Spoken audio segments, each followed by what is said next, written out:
Hello everyone and welcome back to Blada's Place. We're cooking something very unique today. We'll be preparing oxtail. As you can see, there is a lot of very good meat on this part of animal. So to start, we're gonna wash them and just make sure that we dry them really well. Then we'll salt them and we'll put also a little bit of pepper on one side and then just turn them around and do the same on the other side. We're only using salt and pepper for now. Next step is searing meat on a hot oil. And the reason we're doing this is simply to preserve the flavor and juices inside the cut itself. As you can see, I'm using wide and deep frying pan because this pan will eventually end up in an oven. Once the meat is nicely seared on both sides, next step is adding a little bit of cooking wine. Red wine works the best, and you don't have to have an expensive bottle. Pour a handsome portion of wine, and after this, we're gonna let it roast in an oven for about 2 hours on 325.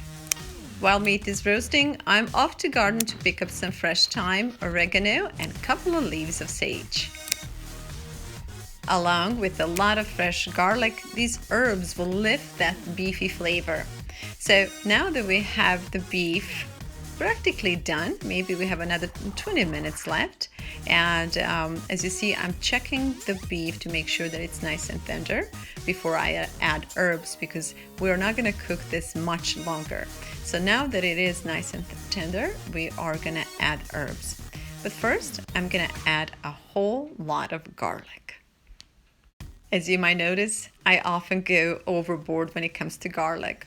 And one of the reasons is because my kids love this roasted caramelized garlic. Next are fresh herbs. We're just going to add the herbs, and as I mentioned, we're going to put this dish back in the oven for another 20 minutes just so the herbs can release the flavor. And as you see, I'm topping it off with just a little bit more red wine to make sure that there's enough moisture in a dish. This dish is very rich, so serve it with the just steamed broccoli and steamed potatoes. Thank you for spending time with me, and I hope you'll give us thumbs up and subscribe. Till next time and next recipe, please take good care of yourself and those around you.